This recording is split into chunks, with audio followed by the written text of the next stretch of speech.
Muy bien, antes de poner punto final, Cristian Hudvalker ya está con nosotros. Habrá comentarios de toda naturaleza. Cristian, ¿cómo estás? Muy buenas noches. ¿Qué tal, Mónica? ¿Cómo estás? Muy buenas noches. Efectivamente, ¿no? Y vamos a, curiosamente vamos a arrancar presentando una nota sobre lo que ha ocurrido con la Fiscalía, con la Policía y con el maldito Cris. Sobre todo, claro, con los cómplices del maldito Cris que finalmente fueron liberados, porque claro... Pero es una vergüenza lo que ha pasado, sí, pues claro. Han liberado a estos cómplices, ¿no? Y lamentablemente la policía ha sentido que su trabajo no ha servido para mucho, ¿no?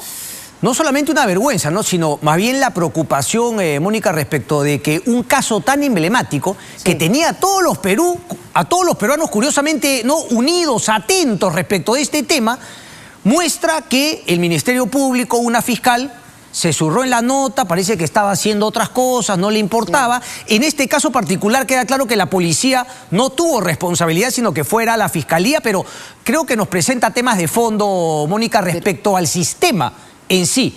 Y si es que se tienen que hacer cambios en el futuro para poder luchar efectivamente contra la delincuencia. Porque repercute muchísimo en la vida cotidiana de todos los peruanos. Por eso es tan importante y por eso yo hablaba de la indignación de la policía con razón en este caso, porque finalmente han sido liberados. Uno de ellos ya aparentemente ha dejado el país y esto está vinculado a una organización criminal muy grande que es el Tren de Aragua. Exacto. Muy bien, pongo punto final. Adelante contigo. Gracias, Mónica, por ese pase. Suéltame la cuña, por favor.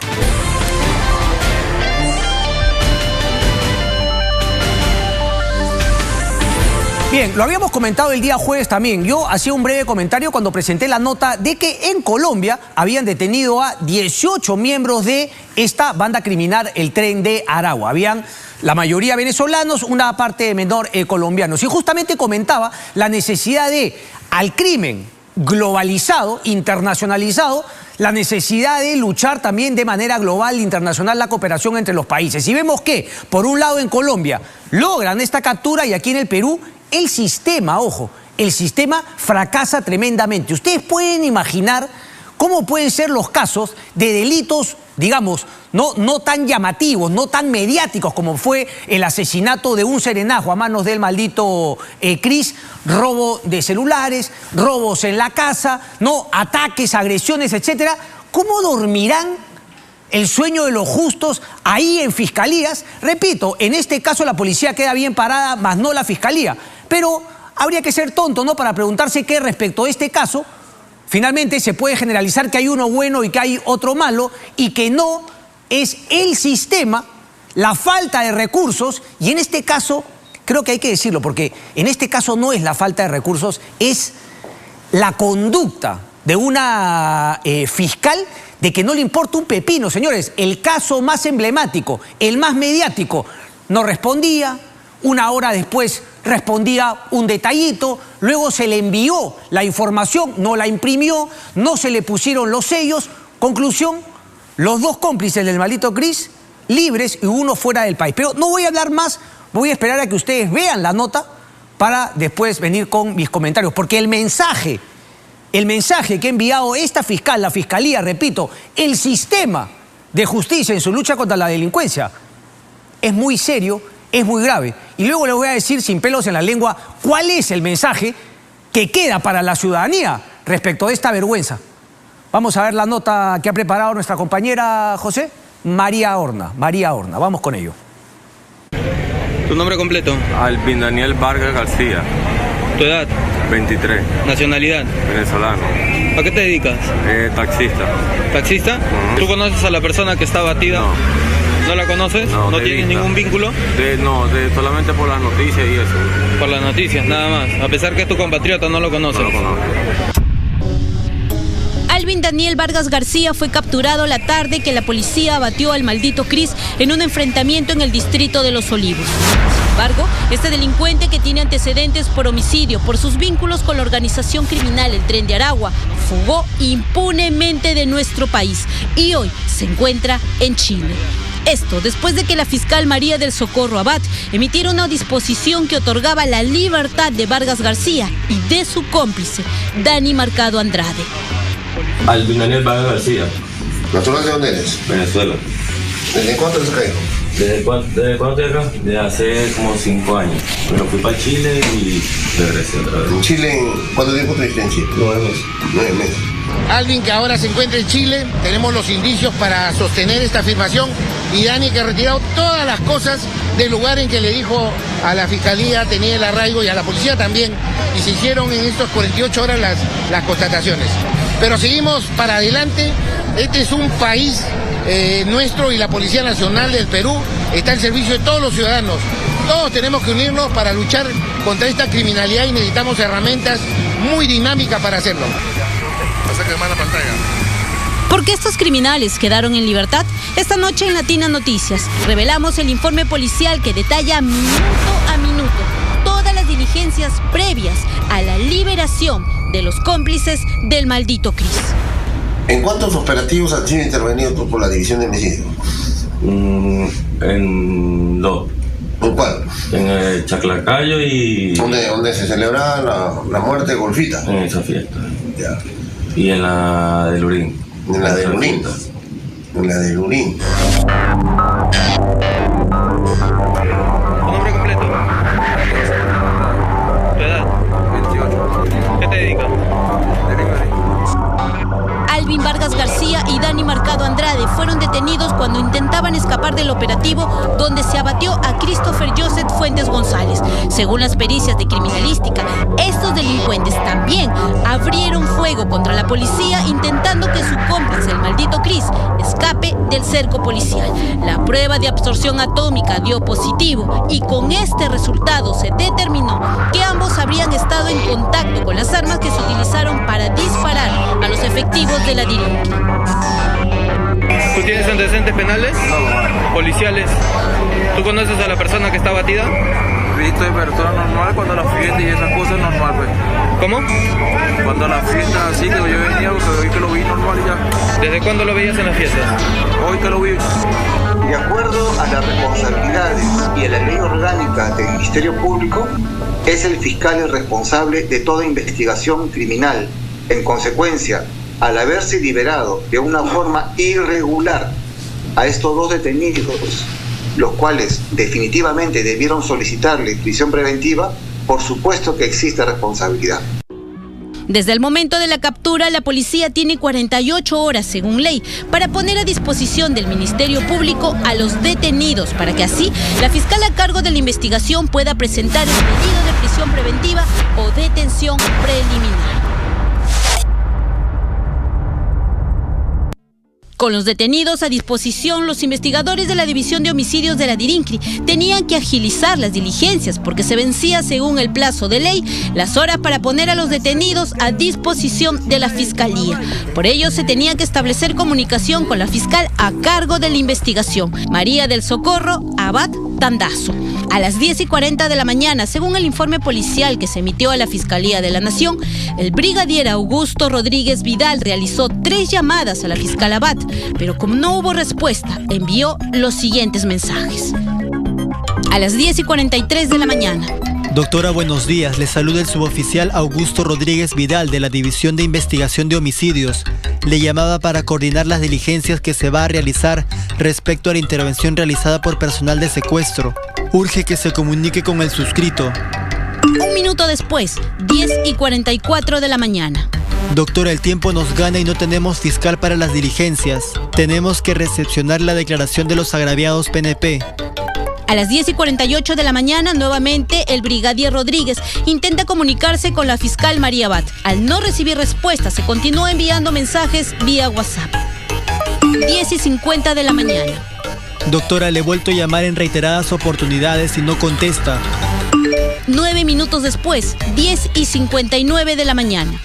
Doctora, por favor, necesitamos que urgente nos envíe su acta fiscal de diligencias que se tiene que realizar y que sean congruentes con el tiempo que tenemos para remitir la documentación. Asimismo, indíquenos a qué hora requiere que le enviemos el informe. 11:07 de la mañana. Asimismo, doctora, emitir una disposición para que el celular hallado en poder de Cris sea remitido a la División de Alta Tecnología. con la finalidad que tengan los datos del equipo móvil.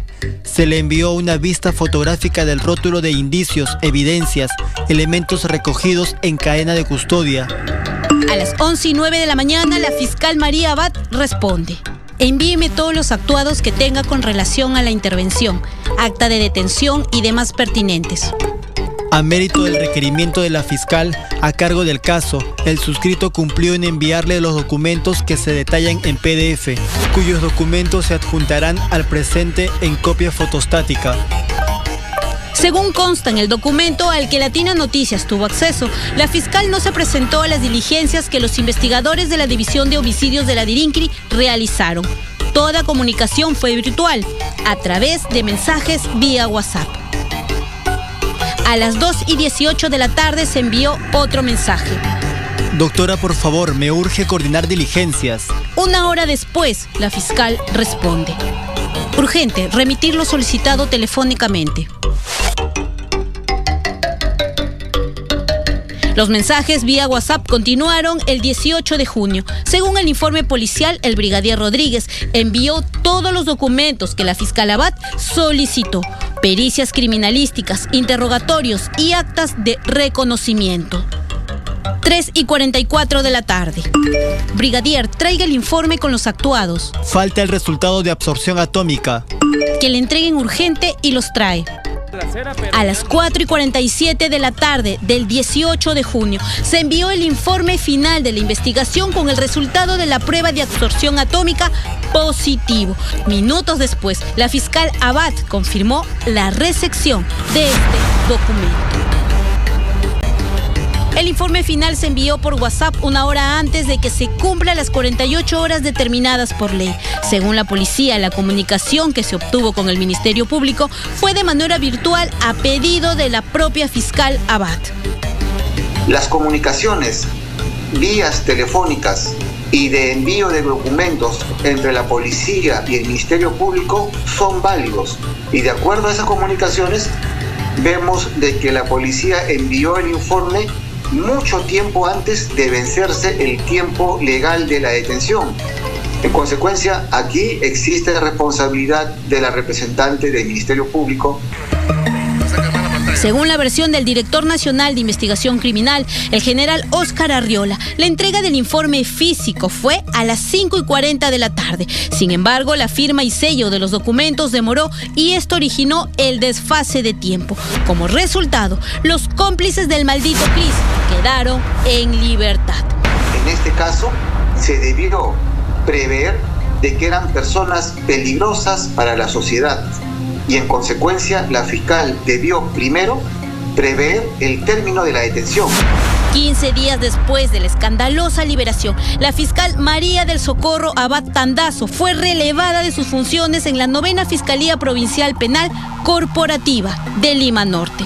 Para este reportaje, buscamos la versión de la fiscal Abad Tandazo, pero no obtuvimos respuesta. A ver, algunas aclaraciones, ¿no? Relevada, porque claro, es lo único que le queda a la Fiscalía ante, obviamente, todas las pruebas de negligencia, desidia, y no sé si es que cabría o no algún tipo de delito, no lo sé, me declaro ignorante al respecto. Pero lo que queda claro es que solamente eso puede hacer la Fiscalía, porque la Junta Nacional de Justicia sería la llamada a sacarla del cargo, ¿no? Suspenderla, inhabilitarla. Ese será un tema que tendrá que ver la Junta Nacional de Justicia. La Fiscalía, para comenzar, podría justamente llevar el caso a la Junta. Pero, ojo, claro, uno se indigna con este caso y con la fiscal María del Socorro Abad. Pero repito, el tema puede ser de fondo. Es decir, en toda intervención policial, finalmente con un parte y una acusación que se ha cometido un delito, se necesita un fiscal. Entonces, ¿cómo hacemos con ese tema? ¿Deberían haber fiscalías al interior de las comisarías? ¿Debería haber una fiscal que no es que tiene que llamar un policía, sino que trabaja para una comisaría y ante alguno de los miembros, de los efectivos, de las unidades de esa comisaría, cuando se encuentra un delito, ¿no? Cuando se encuentra en flagrancia o se captura a delincuentes, ¿no? Que se les estaba buscando, la fiscal inmediatamente tendrá que ser llevada desde la comisaría a esa zona o esperará en la comisaría que lleguen para que no vuelva a ocurrir este tema? Esas son preguntas de fondo que nos deberíamos hacer, porque queda claro que ahora uno entiende cómo la delincuencia se pasea y cómo sale a cuenta ser un delincuente en nuestro país. Ahora, por eso digo la importancia de preguntarnos qué está fallando en el sistema y qué podemos hacer para mejorar. Esto de la presencia del fiscal en comisarías creo que se ha hablado hace tiempo.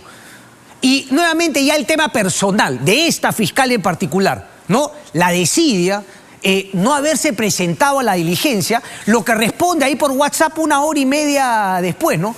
Mándame los documentos. Parece cuando no a uno le encuentran el teléfono, no, a un periodista, y siempre hay uno que cree pues, que su denuncia es la bomba atómica. Y uno dice, pues no, bueno, ya después me mandarás los documentos. Aquí la fiscalía respondía así. Cuando, repito, había estado en las noticias ese evento. La muerte del maldito Cris, la captura de estos dos delincuentes, ella estaba en otra.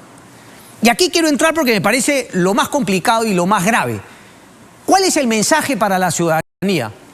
Después uno se pregunta, sectores progresistas o cualquier persona con sentido común, ¿por qué es que tantos ciudadanos peruanos están a favor de la pena de muerte? Y ojo que estamos hablando de la pena de muerte, cosa que uno podría estar de acuerdo, pero queda claro que en un sistema como el nuestro, lo más probable es que el sistema de justicia se equivocaría y condenaría a muerte de manera equivocada. Pero el tema que sale de fondo es, ¿qué pensará la ciudadanía ahora?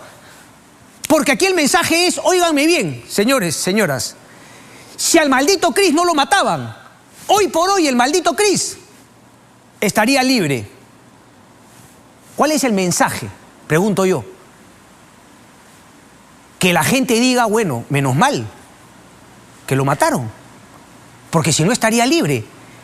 Ese mensaje erróneo, equivocado, gravísimo para la sociedad, es justamente el que ha mandado la Fiscalía de la Nación a manos y por responsabilidad de esta fiscal María del Socorro Abad.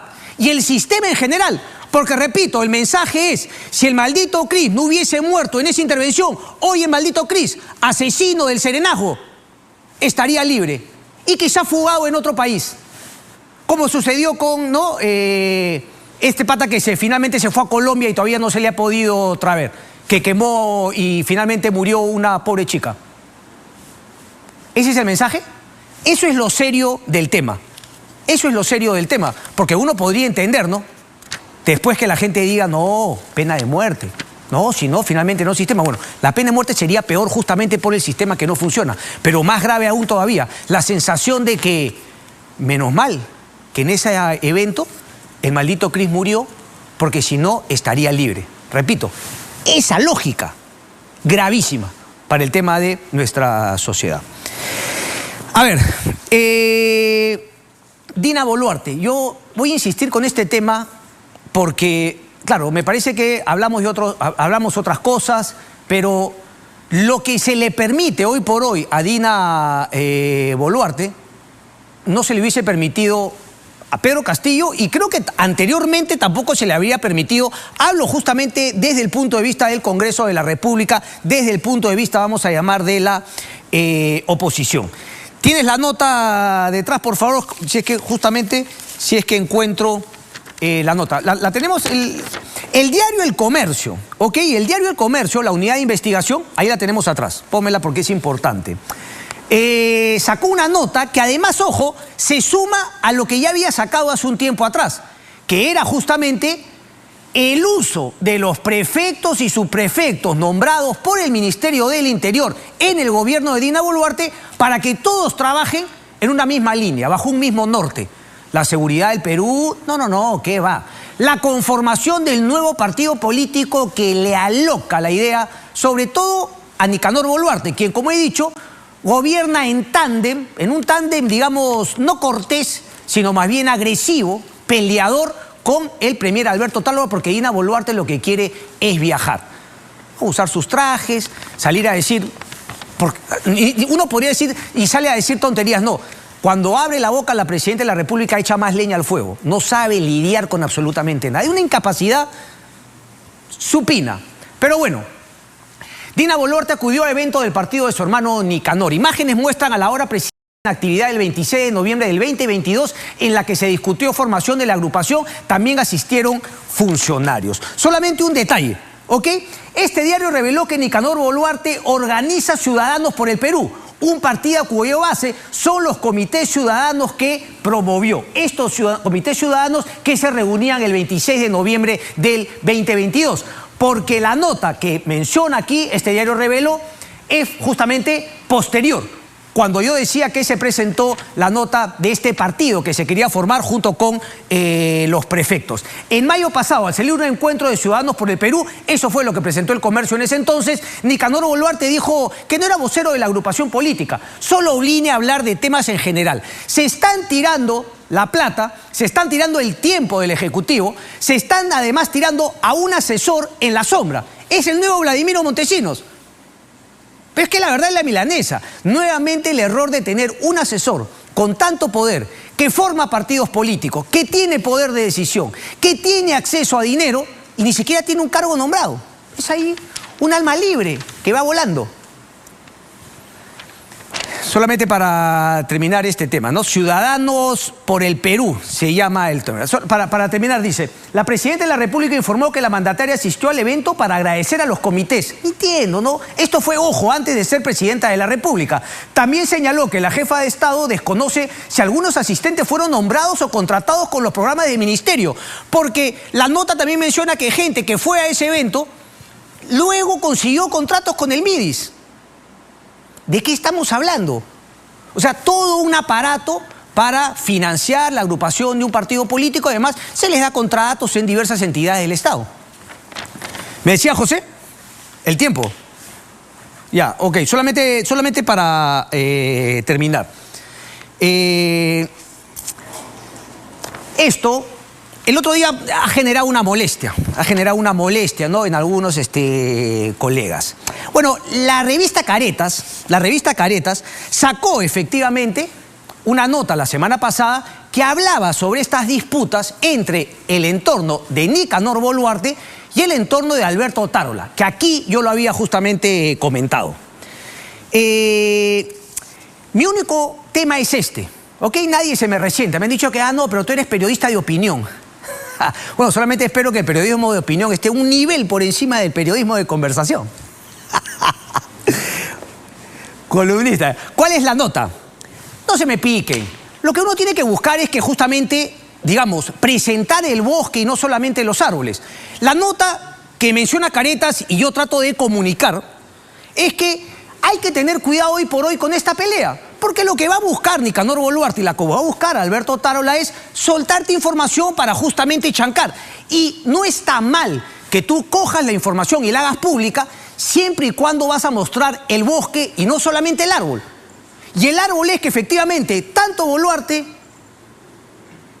tiene anticuchos con su gente en el poder. Y Alberto Otárola lo mismo. Tanto así que se tiran información y todo. Y está bien publicarla. Pero lo que no podemos dejar es demostrar el bosque. Y el bosque es esta disputa entre un señor que es premier y un señor que es el hermano de la presidenta, que no tiene ni un cargo, que no tiene ni una función, que nadie fiscaliza y que se siente también con la libertad de tomar presupuesto, tomar decisiones y filtrar información para chancar. La gran pregunta que surge de acá es, ¿y Dina Boluarte qué papel cumple? ¿Ella deja que se pelee su premier y su hermano en cuotas de poder, debilitando su presidencia en estas filtraciones de información que yo te doy aquí, que yo te doy allá?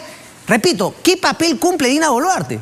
¿Y quién le va a poner escalcabel al gato de Nicanor Boluarte que podría parecer un Vladimiro Montesinos? No se me vaya a resentir y mandar tacaros tonales, en el sentido no de la criminalidad. A eso no hemos llegado y no tenemos ninguna prueba. Hablo de ser una persona con poder sin tener ningún cargo público por el cual se le pueda fiscalizar. Cambio de tema.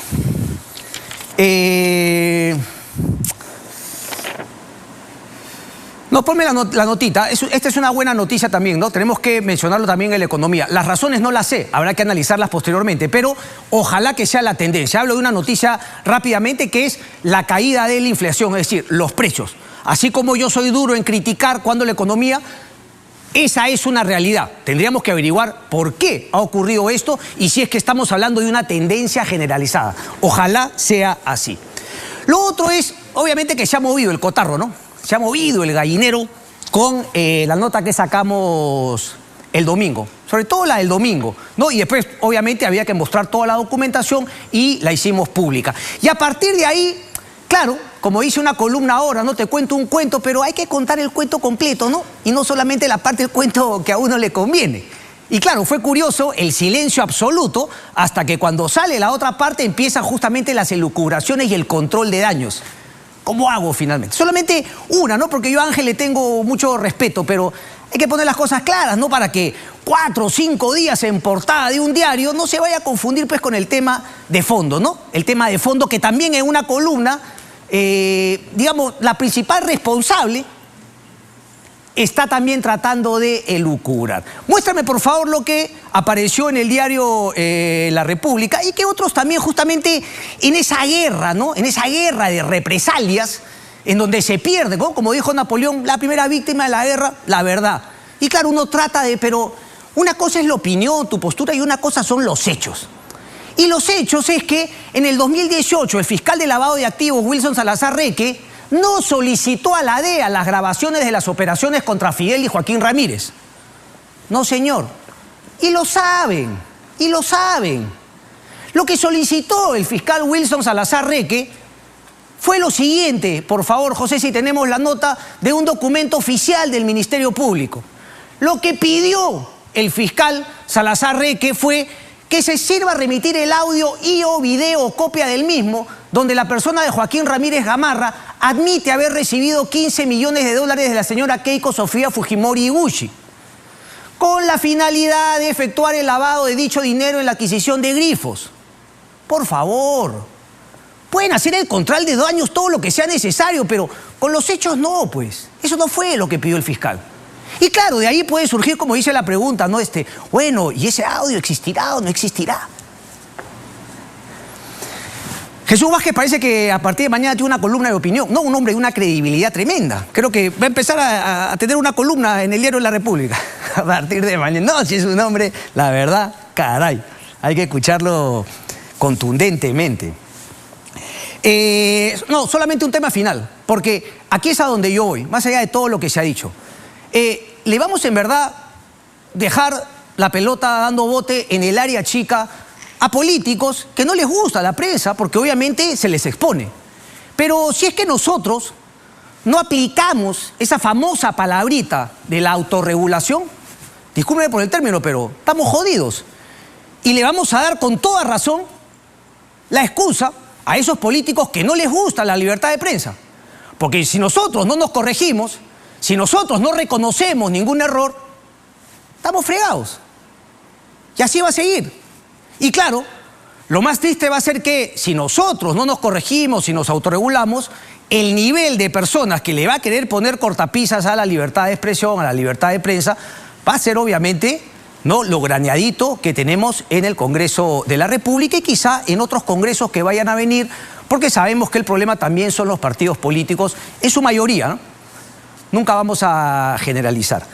Y el tema de fondo es si es que fue o no una pertinencia, si es que hubo o no un rigor, si es que se volvería a cometer o si es que fue un error que se debería haber corregido. Yo, para no entrar en temas, porque hay otras cosas, ¿no?, importantes que tratar, hay un libro que se llama Política versus Prensa, de Andrés Calderón, a quien nadie lo puede acusar de fujimorista. Es más, tuvo una peleita un día en Canal N, recuerdo, con Cecilia Valenzuela. Y quien, dicho sea de paso, no sé si es miembro o el presidente del Consejo de Ética del Consejo de la Prensa Peruana. Y escribió en su columna respecto a este caso, sin tener todavía los datos que aquí hemos mostrado, porque Ana Briceño, nuestro equipo, ¿ok? Nuestro equipo le ha preguntado a las fuentes fiscales, y lo hemos dicho acá, y las fuentes fiscales lo único que han recibido ante el pedido de ellos a la justicia norteamericana es ese. Entonces, ese tema de elaborar, o sea, sí podría ser, bueno, podría haber, han habido más audios, no, sí, que la DEA, sí, y Jesús Vázquez nuevamente con una credibilidad. Habría que leer toda la información, toda esa conversación. Y creo que también sería bueno compartir, la declaración en el 2018 del señor Vázquez a la Fiscalía en Miami. Pero la verdad, repito, ¿no? Muere, la verdad. Lo primero en esta guerra de represalias, cuando dejemos de hacer ese tema, cuando dejemos un poco el tema de mezclar activismo con periodismo, y cuando empecemos justamente a corregir, ¿no? Cuando se comete un error, quizás nos empiecen a respetar más también, ¿no? Porque debemos tener en cuenta que sí, es una realidad, que el periodismo, al igual seguramente que la política, está en uno de sus puntos más bajos históricamente. Y mientras uno se corra ese tema, se crea impoluto, ¿no? Se crea, ¿no? La última Coca-Cola del desierto, repito, estamos fregados.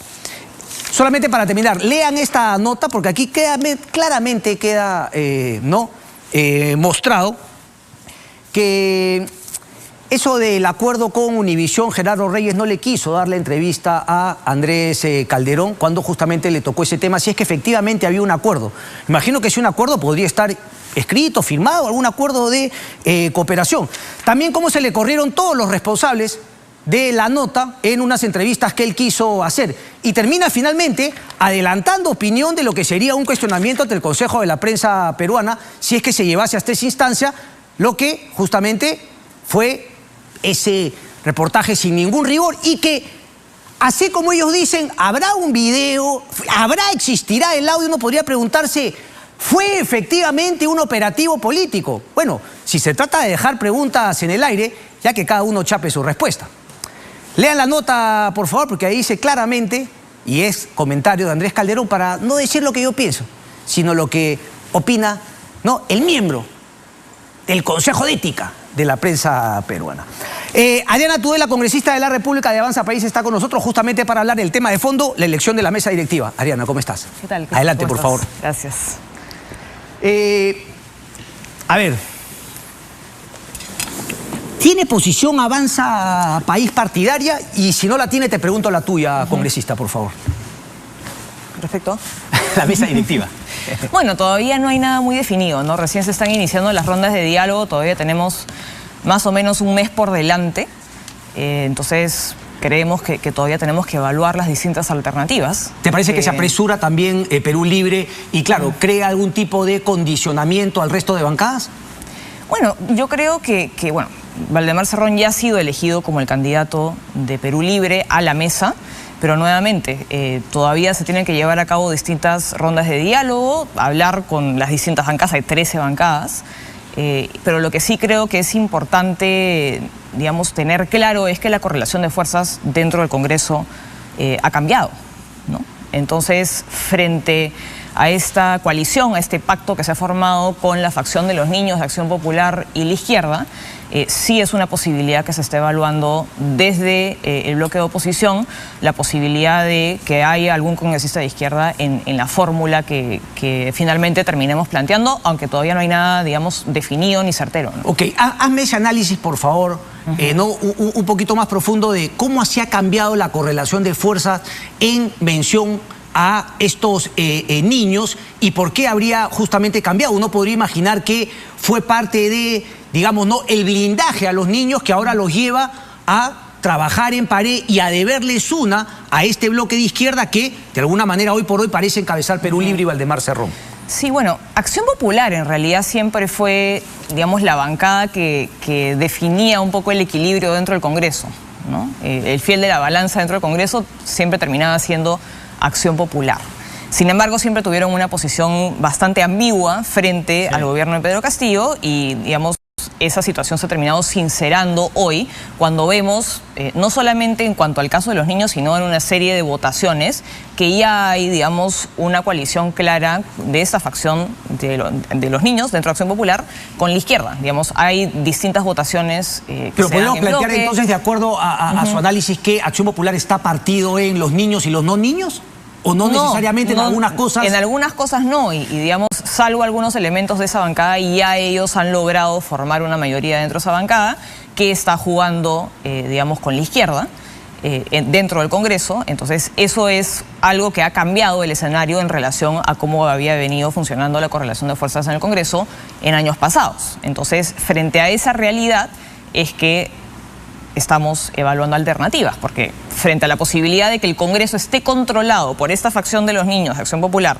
con la izquierda, yo creo que sí tenemos que evaluar una alternativa que contemple la posibilidad de que haya algún congresista de izquierda en la lista que mandemos nosotros desde el bloque de oposición. Ok, uno podría plantear que Fuerza Popular tendría, digamos, la llave en el sentido de traer a alguien de izquierda para que se una, digamos, ¿no?, a la lista del bloque democrático, o finalmente poner a alguien de Fuerza Popular, como también se ha barajado en base, ¿no?, a estos coqueteos que han habido entre Fuerza Popular y Perú Libre, más bien de poner a alguien en la mesa directiva que lideraría Perú Libre. ¿Es una opción también desde tu punto de vista? Desde mi punto de vista no es una opción que la lista esté liderada por alguien de alguna bancada de izquierda, ¿no? Porque creemos que finalmente hemos logrado superar uno de los periodos más críticos de los últimos 30 años, políticamente hablando. Hemos estado al borde del abismo, a punto de perder la democracia.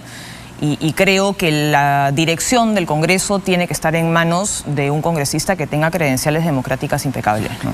Avanza País entonces no apoyaría la lista de... Una lista presidida por Perú Libre, no. Pero eso es algo a que ver, nosotros no apoyaríamos. claramente Valdemar Cerrón ha dicho que él va a presidir una candidatura, una lista con Perú Libre. No sé finalmente quiénes lo irán a acompañar.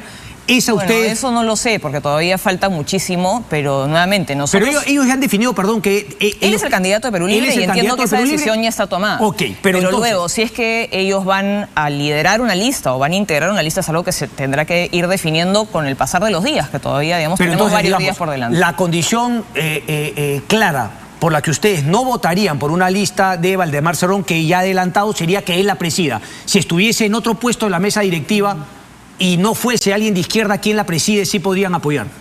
Bueno, creemos que más allá de, digamos, las personas con nombre y apellido, lo que importa es, digamos, la composición de la fórmula final, que sea una fórmula balanceada, y justamente por eso, por lo pronto, desde Avanza País, no pensamos que sería una buena idea que esta fórmula esté liderada por alguien de izquierda. Creemos que si hay una presencia de un congresista de izquierda, es una alternativa que vamos a evaluar, porque creemos que la alternativa podría ser, digamos, problemática, pero nuevamente todavía queda mucho por delante, ¿no? Avanza País va a presentar, se habló también de Roseli Amuruz, creo, como una posible candidata, es decir, por lo menos han decidido esto, si es que van a apoyar a alguien, quieren ir en una tercera, cuarta vicepresidencia, segunda, qué sé yo, o finalmente, digamos, no les interesa tanto ser parte de la mesa directiva como si, por ejemplo, que no pase lo que me acaba de plantear. Teniendo en cuenta, además, Williams es de su partido, ¿verdad? Acaba de dejar la presidencia.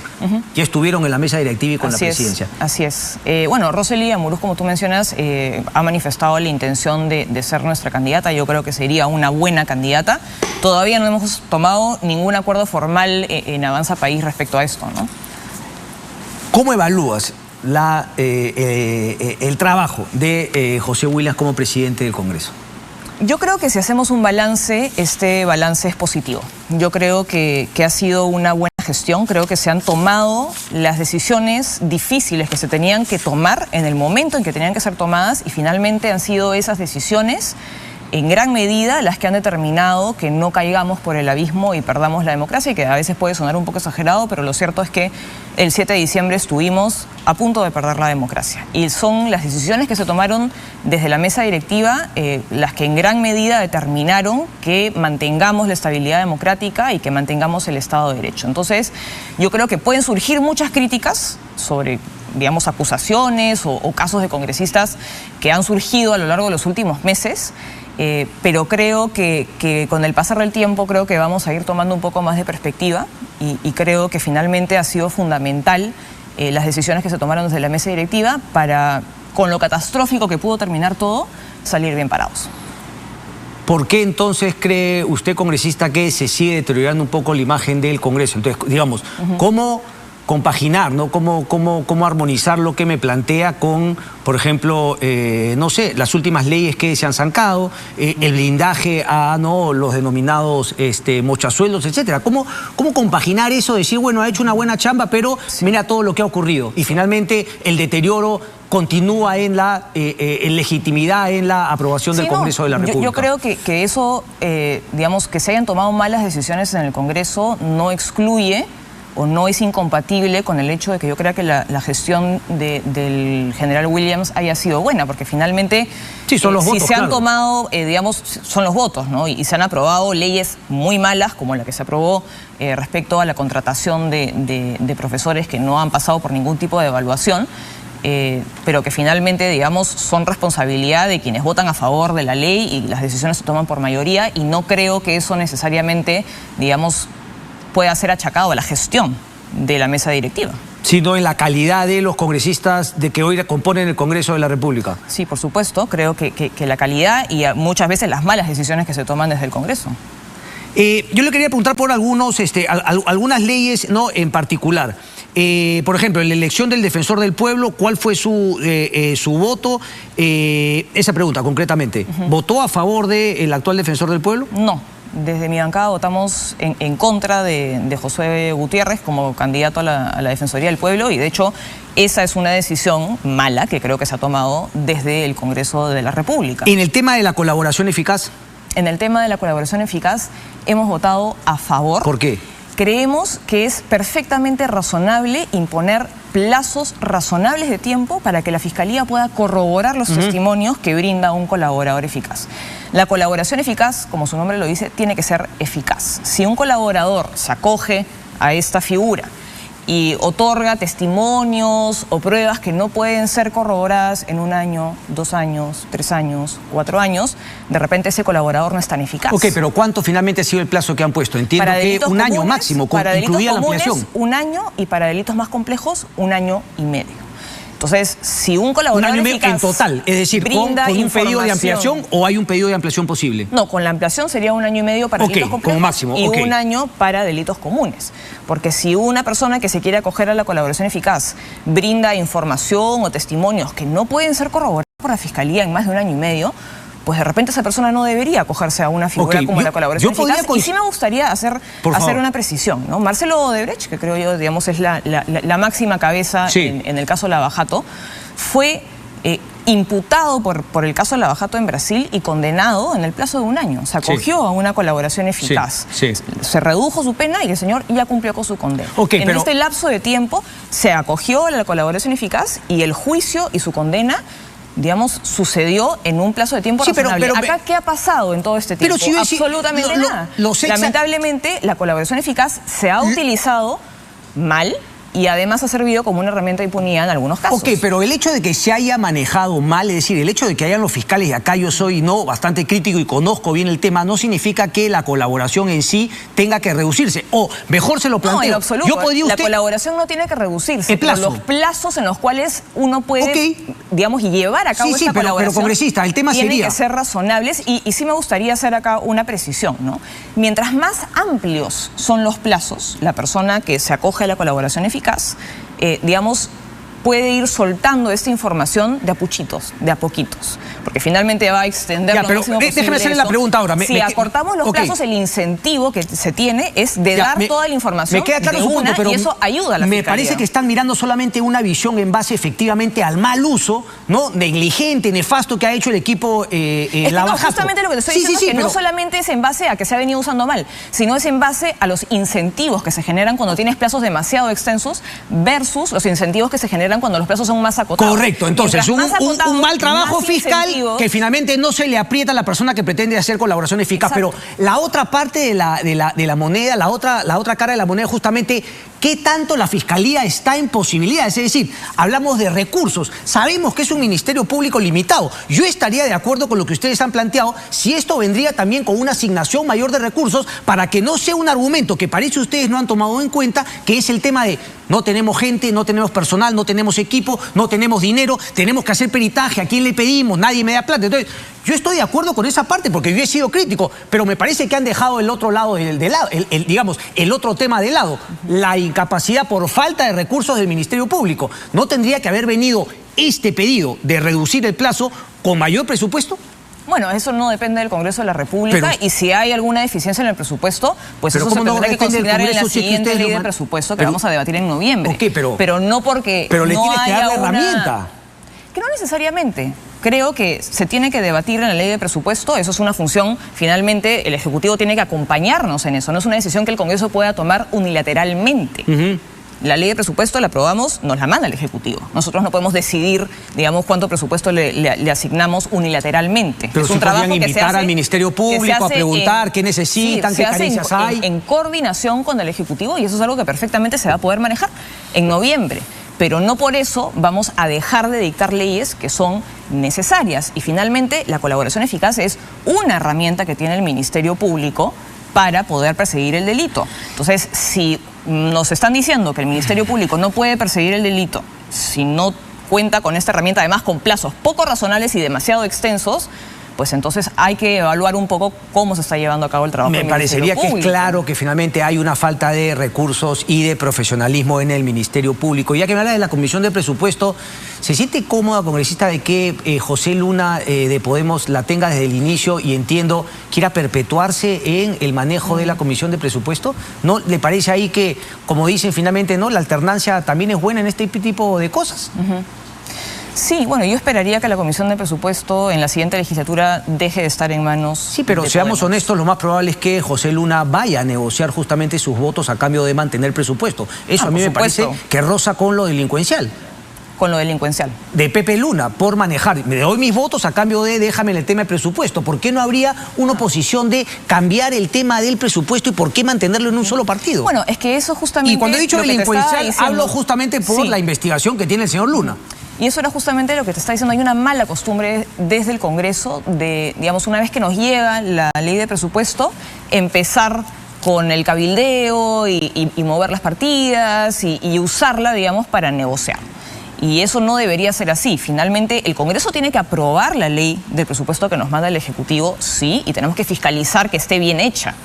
Pero no deberíamos tener, digamos, el espacio que tiene el Congreso y que lamentablemente ha venido ocurriendo durante los últimos años. Es una práctica que no es de hoy, es una práctica que se ha dado siempre, pero que se dé siempre no quiere decir que esté bien. No, claramente. Y usted está en contra de eso, pero imagino que eso le debe generar problemas con sus colegas, porque de eso viven justamente. Claro, el Congreso no tiene capacidad de generar gasto, pero esto es una manera indirecta de hacerlo. Bueno, no, porque nosotros no ejecutamos las partidas, ¿no? A eso se refiere con que no tenemos... Sí, claro, pero finalmente ponerle un presupuesto extra a esa región. Estas modificaciones extemporáneas y que además se hacen sin necesariamente coordinarlo con el MEF, son, digamos, unas atribuciones tal vez demasiado amplias que no debería tener la Comisión de Presupuesto. Una pregunta final, porque el tiempo siempre me gana, pero me interesa también su postura respecto de la inhabilitación de Zoraida Ábalos. ¿Usted votó a favor? Yo voté a favor y creo que el Congreso ha tomado la decisión correcta. Se ha dicho que nosotros hemos castigado, entre comillas, a Zoraida Ábalos por el criterio jurídico utilizado, y que además estamos atentando contra la autonomía del Ministerio Público, pero esto es falso. Hemos actuado en estricto cumplimiento de lo que dice la Constitución. La Constitución señala claramente que tenemos la facultad de inhabilitar y de acusar constitucionalmente a los fiscales supremos y a otros altos mandatarios del Estado. Es el sistema de pesos y contrapesos, y así como podemos hacerlo nosotros respecto a los fiscales supremos, el Ministerio Público también puede investigar y acusar a congresistas. Es decir, el sistema de pesos y contrapesos... Buen punto, pero ¿usted cree que el Ministerio Público se está refrenando de poder ir más allá con el tema de, por ejemplo, los mochasueldos, los niños, y ser más activo? Fue algo que deslizó ayer en su columna Fernando Vivas. ¿En qué sentido? Perdón. En el sentido de que el Ministerio Público podría hacer más justamente por los congresistas que están vinculados y no mantener que el Congreso finalmente los blinde en la Comisión de Ética. El Congreso podría ir un poco más allá. La Comisión de Ética no tiene nada que ver con las acusaciones que mande el Ministerio Público. O sea, lo que haga la Comisión de Ética no depende, o en todo caso lo que haga el Ministerio Público, la función y la tarea del Ministerio Público no depende de la Comisión de Ética. Claro, pero por eso le pregunto, o sea, lo que me planteé es que no deberíamos sorprendernos si es que, por ejemplo, el día de mañana un congresista es detenido por un delito que finalmente escapa a la prerrogativa que como congresista tiene finalmente. Es decir, finalmente el Ministerio Público puede investigar y puede acusar a congresistas de la República, así como el Congreso de la República puede acusar a los fiscales supremos. Entonces, decir que si el Congreso lo hace, entonces hay una vulneración a la autonomía del Ministerio Público, pero si el Ministerio Público lo hace respecto a un congresista, no hay una vulneración, Es un sinsentido. Eso me parece justo. Digamos, es el sistema de pesos y contrapesos. Ok. Entonces, no se ha sancionado a Zoraida Ábalos por un criterio jurídico, sino porque ella ha omitido un deber, que era investigar Pero a Pedro el planteamiento, Castillo. Justamente lo mencionó Ricardo Uceda y otros constitucionalistas, era si es que finalmente no fue una interpretación que luego se senta un precedente con Pablo Sánchez, pero claro, antes de Zoraida Ábalos no había habido ningún fiscal de la Nación que tome una decisión similar. El precedente lo cambia y lo sienta finalmente Pablo Sánchez. Y luego ya lo continúa la fiscal Patricia Benavides. Sí, creo que es importante primero tomar en consideración la naturaleza de la situación que estábamos viviendo y en segundo lugar, la fiscal abrió la investigación. Es decir, el argumento de defensa de que yo utilicé un criterio jurisprudencial que era generalmente aceptado, justamente haber ido tendría sentido si es que ella, digamos, en todo caso hubiera dicho no, yo pero no estoy facultada. Me está planteando entonces pero que ella si no la abrió habría... abrió una investigación y luego la dejó suspendida. Pero entonces, y además la Constitución señala claramente que no se puede acusar. Y la acusación no es facultad del Ministerio. Nadie te pero me está planteando prácticamente que si no la habría, hubiese sido mejor para ella. Su argumento de defensa, que yo no creo que sea válido, pero en todo caso, su propio argumento de defensa tendría un poco más de sentido si es que no hubiera abierto la investigación. Pero yo no entiendo cómo es que ella argumenta eso, pero al mismo tiempo abre la investigación. No tiene ningún sentido. Una final. ¿Y a usted no le interesa la mesa directiva? No, yo no tengo interés en postular a la mesa directiva. Adriana Tudela, muchas gracias. Muchas gracias, Cristian. Vamos a una pausa y regresamos con el final. No se muevan.